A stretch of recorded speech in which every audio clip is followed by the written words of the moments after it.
High বন্ধুরা, কেমন আছো সবাই? আশা করছি সবাই ভালো আছো।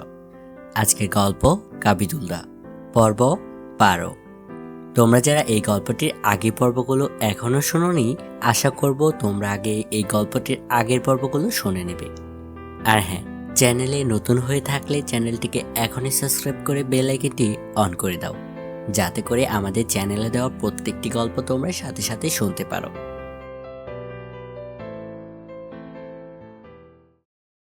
11 পর্বের পর কাছে আসতে কিছুটা জোর করে স্বাভাবিক সুরে বললাম, পাঞ্জাবিতে ভালো লাগছে। ও কোনো উত্তর দিল না। বলল, চলো। ওর বাইকে উঠলাম। ওর সামনে বসেছে, আমার চোখের সামনে, একবারে কাছে ওর বিশাল চওড়া পিঠ।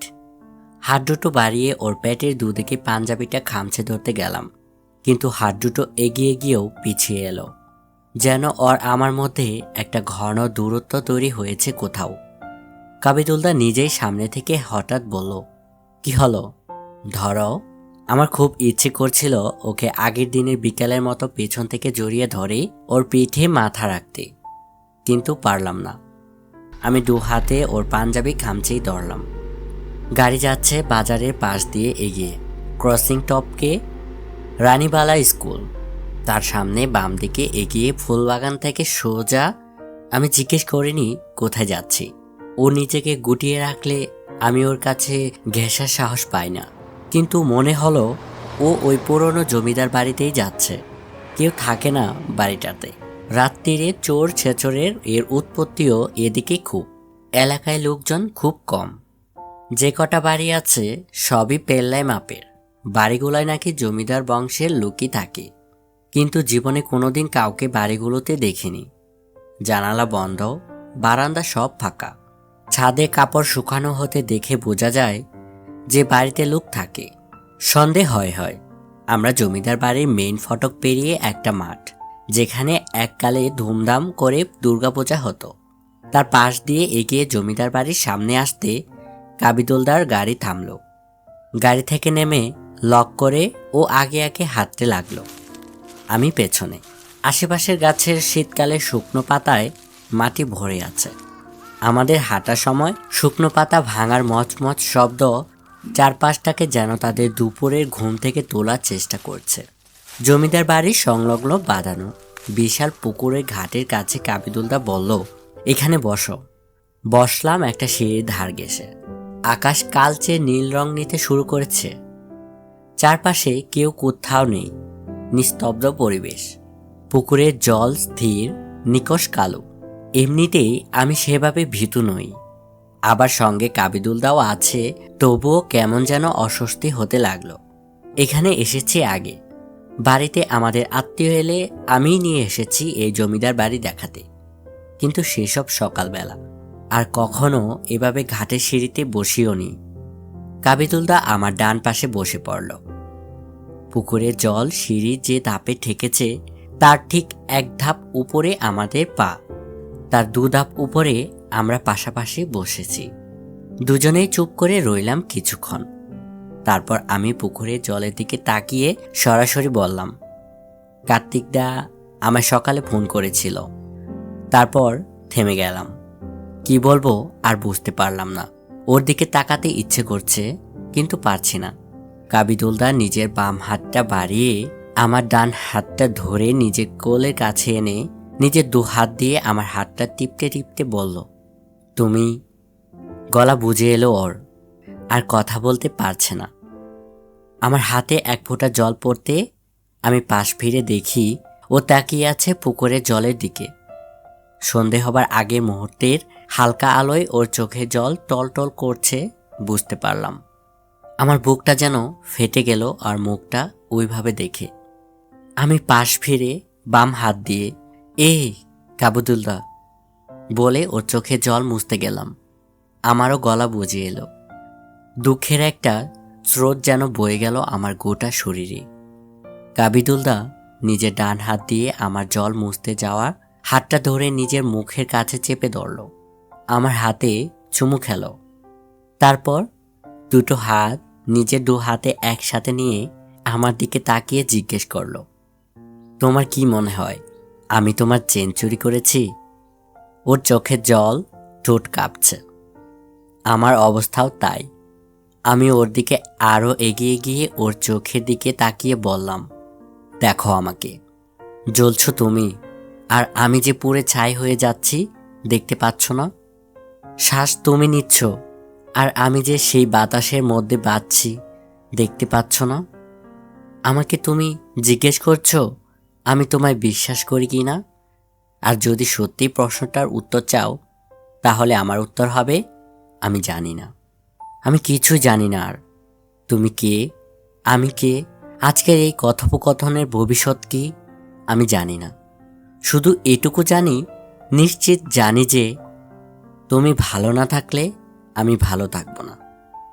কথাটুকু বলে নিজের দুহাত ওর হাত থেকে ছাড়িয়ে ওর মুখটা নিজের দু হাতে ধরে আরো কাছে গিয়ে ওর কপালে চুমু খেলাম। আমাদের দুজনের শরীর কাঁপছে।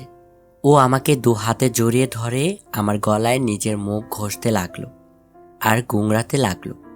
গোংরানিটা কষ্ট আর রাগ মেশানো। ও আর কাঁদছে না, শুধু গোংরাচ্ছে। আমি কাঁদতে কাঁদতে ওর মাথায় হাত বুলিয়ে দিতে দিতে বললাম, তুমি আমাকে একটু সময় দাও। যা করতে হয় আমি করব, যে মুলুকে যেতে হয় আমি যাব, কিন্তু আমি তোমাকে এই দশায় ফেলেছি, আমি তোমাকে এখান থেকে বের করবই। একটু সময় দাও।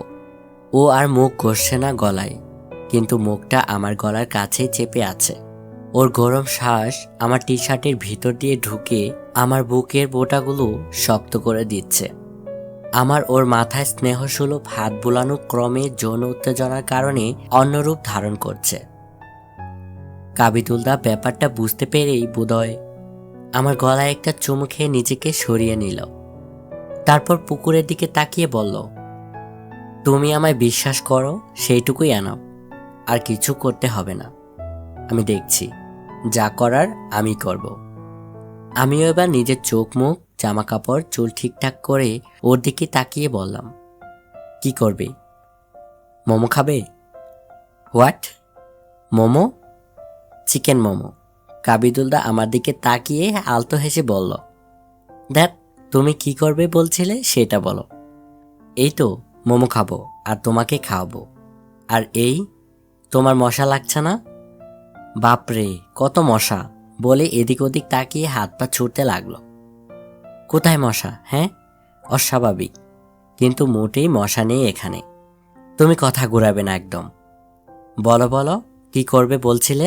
কাবিদুলদা হঠাৎ উঠে পড়ে, না না, চলো চলো, অন্ধকার হয়ে গেছে। চোর ডাকাত এসে অ্যাটাক করলে কি হবে? আমি কাউকে বাঁচাতে পারবো না। পরিষ্কার বুঝতে পারলাম কথা ঘোরানোর চেষ্টা করছে।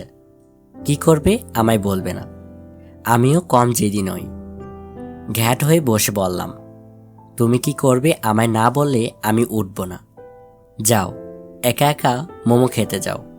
কাবিদুলদা সে কথা শুনে তবে রে বলে আমার দিকে ঝুঁকে দু হাত বাড়িয়ে এক হাত আমার দুই হাঁটুর তলা দিয়ে আরেক হাত আমার পিঠ দিয়ে ঘুরিয়ে আমার বাম হাত চেপে আমায় কোলে তুলে নিয়ে সিঁড়ি দিয়ে উঠতে লাগলো। আমি মৃদু নিজেকে ছাড়ানোর চেষ্টা করলাম বটে, কিন্তু এরকম উৎফুল্ল ভাবটা যাতে কেটে না যায় সেজন্য বেশি জেদ করলাম না। অন্ধকার হয়ে এসেছে, ওর মুখটা পরিষ্কার দেখতে পাচ্ছি না, কিন্তু ওর শরীরের সাথে লেপ্টে থেকে বুঝতে পারছি যে শুধু আমি ওকে বিশ্বাস করি জেনে কতখানি শান্তি পেয়েছে। এই কথাটা নিজের কাছে নিজেই আরেকবার বলতে ভালো লাগায় আমার চোখ দিয়ে ঝপঝপ জল বেরিয়ে গেল। ও আমাকে কোলে করে গাড়ি অবধি নিয়ে গেল। আমি ওর দিকে তাকিয়েই আছি। ও আমার দিকে তাকিয়ে বলল, কি হলো, নামো। এরম করেই মোমো খেতে গেলে হয় না? হ্যাঁ হয়, কিন্তু আমার কোমরের 12:30 বেজে যাবে তাহলে। আরে তোমায় আজ জিমে যেতে হতো না, খেতে যাওয়া আর ওয়েট লিফটিং একসাথে হয়ে যেত। জিমে এত ওয়েট লিফটিং করতে হয় না, তুমি নামো নামো, বলে হাসতে লাগলো।